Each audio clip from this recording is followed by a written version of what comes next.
Assalamualaikum warahmatullahi wabarakatuh. Alhamdulillahirobbilalamin. Kembali berjumpa dengan saya. Namun di pelajaran berbeda, yaitu administrasi suku jaringan. Saya berharap anak-anak semua sehat walafiat. Amin. Semoga kalian tidak bosan-bosan mendengarkan penjelasan materi dari saya. Dan semoga juga KBM online cepat selesai biar kita sama-sama bertemu secara offline dan lebih enak untuk menerangkan isi dari materi ini. Oke, langsung saja kita ke materinya. Definisi sistem operasi jaringan. Sistem operasi jaringan atau Network Operating System yang disingkat sebagai NOC merupakan sebuah sistem operasi untuk mengkoordinasikan kegiatan dari beberapa komputer dalam sebuah jaringan. Jadi jaringan, sebelum kita membuat operasi jaringan, kita harus mempunyai sebuah OS untuk mengkoordinasikan sebuah jaringan di dalam hardware kita atau PC kita. Contoh, kita mempunyai sebuah hotspot, sebuah internet, terus kita memerlukan sebuah perangkat untuk memakai internet tersebut, seperti halnya HP dengan OS-nya Android dan PC. Biasanya kalian PC OS-nya adalah Windows. Seperti itu. Sistem operasi ini tentu berbeda dengan sistem operasi seperti Windows, Mac OS atau Unix yang dirancang untuk single user untuk mengendalikan satu komputer. Jadi nanti saya akan membahas tentang Windows, Mac OS atau Unix yang dirancang untuk single user mengendalikan satu komputer. Lanjut, fungsi sistem operasi jaringan. Sistem operasi ini menyediakan fungsi khusus untuk yang pertama, menghubungkan sejumlah komputer dan perangkat lainnya ke sebuah jaringan. Kedua, mengelola sumber daya jaringan. Yang ketiga, menyediakan layanan. Keempat, menyediakan keamanan jaringan bagi multiple user. Yang pertama adalah menghubungkan sejumlah komputer dan perangkat lainnya ke sebuah jaringan. Jadi, sebuah hardware harus ada sistem operasi. Kalau tidak ada sistem operasi untuk memanajemen sebuah hardware untuk memasuki internet atau memasuki jaringan, jadi ibaratkan gini, komputer tidak diinstal apa-apa, ya tidak bisa digunakan. Yang kedua adalah mengelola sumber daya jaringan. Nah, itu tugas utama dari OS tersebut adalah mengoperasikan beberapa hardware di dalam komputer itu untuk bisa digunakan. Yang ketiga adalah menyediakan layanan. Yang keempat, menyediakan keamanan jaringan bagi multiple user. Seperti halnya contoh, kalian punya Windows. Misalnya kalian punya OS Windows itu, kalian harus menginstal antivirus untuk mencegah virus dari internet, karena suatu jaringan itu definisinya itu tidak aman. Kita harus ada firewall ataupun antivirus untuk melindungi kalian dari serangan virus ataupun hacker. Lanjut, layanan sistem operasi jaringan. Umumnya sistem operasi ini terdiri atas banyak layanan atau service yang ditujukan untuk melayani pengguna, seperti layanan berbagi file atau file sharing. Maksudnya apa layanan berbagi berkas? Contoh, kalian mau download file, download film di Google Drive lah, itu termasuk file sharing yang disediakan oleh penyedia layanan download. Untuk kalian download lah, itu dinamakan dengan layanan berbagi berkas. Yang kedua, layanan berbagi alat pencetak printer atau printer sharing. Yang ketiga, DNS service. Keempat, HTTP service. Kelima, mail service. Dan keenam, web service. Layanan sistem operasi jaringan. Di sisi server, layanan sistem operasi jaringan diantaranya yang pertama adalah mail server. Mail server yaitu layanan atau perangkat lunak program yang mendistribusikan file atau informasi sebagai respon atas permintaan yang dikirim via email. Maksudnya gimana? Mail server ini biasanya kalian pakai adalah Gmail. Jadi mail server ini adalah sistem, biasanya kalian buat sebagai sistem notifikasi atau verifikasi kalian mengakses apa, terus kalian mengkoneksikan email tersebut gimana, ataupun email tersebut sebagai media kalian perpesanan seperti WA, namun ini melewati email. Yang kedua adalah DHCP server. DHCP atau Dynamic Host Configuration Protocol adalah sebuah layanan yang secara otomatis memberikan nomor IP kepada komputer yang memintanya. Maksudnya gimana? DHCP server biasanya diinstal atau dioperasikan pada router, seperti halnya router dari Mikrotik. Nah, DHCP server ini seperti halnya kalian di warung kopi, terus kalian connect ke wifi. Nggak mungkin kan kalian memasukkan IP address, nggak mungkin juga kalian secara manual memasukkan IP address ataupun ataupun alamat lainnya secara manual. Jadi secara harfiah DHCP server adalah hardware seperti router memberikan akses jaringan kepada kalian, memberikan IP secara otomatis. Jadi komputer yang memberikan nomor IP inilah yang disebut sebagai DHCP server, sedangkan komputer yang melakukan request disebut DHCP client. Maksudnya DHCP server adalah router yang kemarin saya terangkan di perangkat one kemarin ya. Dan DHCP client adalah HP Android kalian, contohnya seperti itu. Ketiga, web server. Web server adalah layanan server yang berfungsi menerima permintaan HTTP atau HTTPS dari klien yang dikenal dengan web browser dan mengirimkan kembali hasilnya dalam bentuk halaman-halaman web yang umumnya berbentuk dokumen HTML. Maksudnya gini, web server biasanya sebelum kalian akses sebuah web biasanya ada link. Nah, link tersebut biasanya di awal link itu ada tulisannya HTTPS.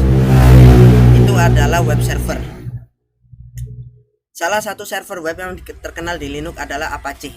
Apache merupakan server web antar platform yang dapat berjalan di beberapa platform seperti Linux dan Windows. Web server juga merupakan sebuah komputer yang menyediakan layanan untuk internet. Server disebut juga dengan host. Agar Anda dapat memasukkan web yang Anda rancang ke dalam internet, maka Anda harus memiliki ruangan terlebih dahulu dalam internet ataupun hosting. Ruangan inilah yang disebut atau disediakan oleh server. Maksudnya sebuah server, sebuah web, misalkan Facebook, webnya Gmail atau web lainnya, itu harus mempunyai hosting ataupun alamat dari penyedia internet tersebut.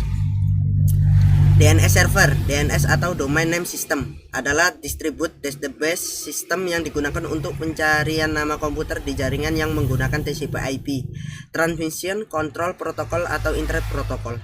DNS server berfungsi untuk mentranslasi IP address sebuah server menjadi nama domain. Maksudnya gini, DNS server ini itu adalah program untuk biasanya kalian dapat internet dari penyedia layanan seperti IndiHome, seperti Indosat, seperti Telkomsel. Lah, itu kalian mendapat IP public. Nah, IP public itu biasanya ada domain untuk masuk DNS server. Lah, DNS server itu yang merubah IP address IP public kalian menjadi nama domain pada jaringan internet. DNS digunakan pada aplikasi yang terhubung ke internet seperti web browser atau email, di mana DNS membantu memetakan hostname sebuah komputer ke IP address. Jadi DNS server itu mengandung informasi di mana letak kalian mengakses internet. DNS dapat disamakan fungsinya dengan buku telepon, di mana setiap komputer di jaringan internet memiliki hostname atau nama komputer dan internet protokol IP address. Secara umum, setiap klien yang akan mengkoneksikan komputer yang satu ke komputer yang lain akan menggunakan hostname. Lalu, komputer Anda akan menghubungi DNS server untuk mencetak hostname yang Anda minta tersebut berapa IP address-nya. IP address ini yang digunakan untuk mengkoneksikan komputer Anda dengan komputer lainnya.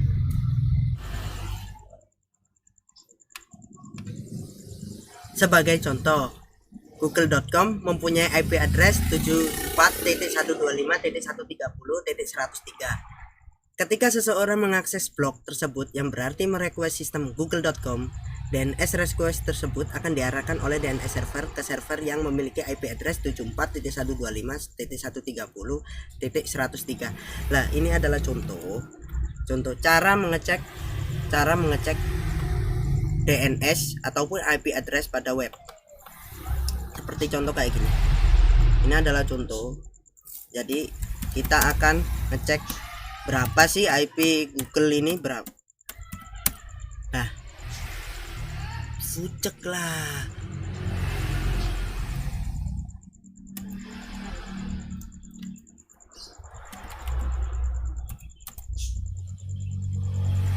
Nah, ini adalah IP dari www.google.com.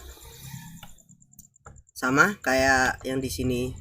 Nah, setiap akses ini, dua akses ini itu berbeda alamat. Karena apa? Lah, tadi saya klik masuknya adalah google.com, yang satunya adalah www.google.com.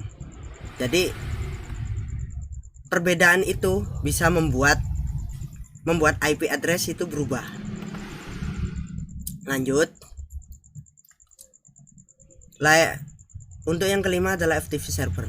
FTP atau File Transfer Protocol Server adalah layanan sistem operasi yang berfungsi untuk memberikan layanan tukar-menukar file, di mana server tersebut selalu siap memberikan layanan FTP apabila mendapat permintaan request dari FTP client.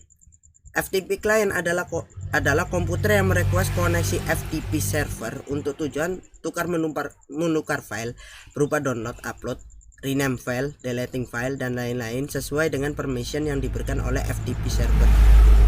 Biasanya FTP server ini digunakan pada contoh, saya punya komputer. Nah, terus teman sebelah saya ini punya komputer juga, kita menukar file, lupa nggak bawa flash disk. Nah, FTP server ini bisa digunakan pada Explorer sebagai alat menukar file dengan menggunakan Explorer. Tapi sebelum itu kita harus memberikan permission pada file yang akan kita kirimkan ataupun kita sharingkan kepada teman kita. Tujuan dari FTP server adalah sebagai berikut: sharing data yang saya jelaskan tadi, menyediakan tempat penyimpanan bagi user. Yang ketiga adalah menyediakan transfer data yang reliable dan efisien. Yang keenam adalah proxy server. Proxy server adalah server yang berfungsi melayani permintaan dokumen World Wide Web dari pengguna internet, dapat menyimpan sementara sase file HTML server lain untuk mempercepat akses internet. Dapat dikatakan proxy server bekerja dengan menjembatani komputer atau program internet seperti browser, download, dan manajer ke internet. Jadi proxy server ini adalah setiap region ataupun setiap wilayah, nah, harus ada proxy server. Proxy server ini adalah alamat seperti halnya kita main game online. Game online itu ada proxy server yang melayani misalkan server Asia, server Eropa. Lah, ini proxy server adalah sebagai server yang berfungsi melayani permintaan dokumen World Wide Web dari pengguna internet. Macam-macam sistem operasi jaringan. Sistem operasi oleh jaringan klien atau server yang umum digunakan adalah yang pertama adalah Unix, yang kedua Linux. Saya juga memakai Linux, tapi Linuxnya adalah turunan dari Ubuntu, yaitu Kubuntu. Yang ketiga Banyan Linux, yang keempat Novel Netware, yang kelima adalah IBM OS2, yang keenam adalah Microsoft Line Manager, yang ketujuh adalah Windows NT Server. Ini adalah sistem operasi yang digunakan pada rentan waktu 2010 ke bawah masih dipakai. Tapi untuk sekarang sih jarang. Yang paling banyak adalah Windows, Linux. Kalau nggak gitu ya Mac OS. Sesuai fungsi komputer pada sebuah jaringan, maka tipe jaringan komputer dibedakan menjadi dua tipe. Yang pertama adalah jaringan peer-to-peer, dua jaringan klien atau server. Jaringan peer-to-peer adalah yang pertama, setiap komputer yang terhubung pada jaringan dapat berkomunikasi dengan komputer-komputer lain secara langsung tanpa melalui komputer perantara. Yang kedua, pada jaringan ini sumber daya terbagi pada seluruh komputer yang terhubung dalam jaringan tersebut, baik sumber daya yang berupa perangkat keras maupun perangkat lunak dan datanya. Yang ketiga adalah komputer yang terhubung dalam jaringan peer-to-peer pada prinsipnya mampu untuk bekerja sendiri sebagai sebuah komputer standalone. Yang keempat adalah tipe jaringan seperti ini sesuai untuk membangun sebuah workgroup di mana masing-masing pengguna komputer bisa saling berbagi pakai penggunaan perangkat keras. Maksudnya jaringan peer-to-peer adalah secara keseluruhan adalah jaringan peer-to-peer itu biasanya user satu dengan user satu tanpa melalui server. Nah, jaringan peer-to-peer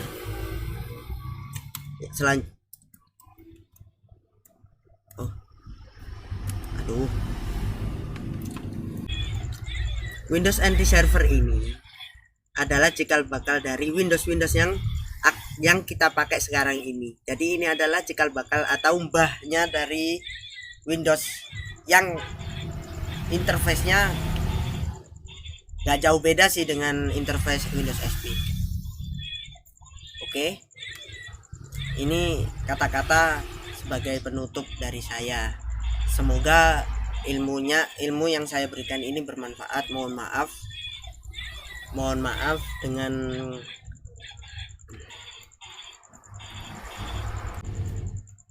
selanjutnya adalah Microsoft LAN Manager. LAN Manager adalah sebuah operasi jaringan yang dikembangkan oleh Microsoft Corporation bersama-sama dengan Tricom Corporation. LAN Manager didesain sebagai penerus perangkat lunak server jaringan triple share yang berjalan di atas sistem. Nah, intinya Microsoft LAN Manager ini adalah OS dari Microsoft yang didistribusikan sebagai OS OS berbasis server. Tapi untuk sekarang Microsoft LAN Manager jarang dipakai. Banyak yang pakai, kalau sekarang banyak yang pakai Windows Server 2013, Windows Server 2015 seperti itu.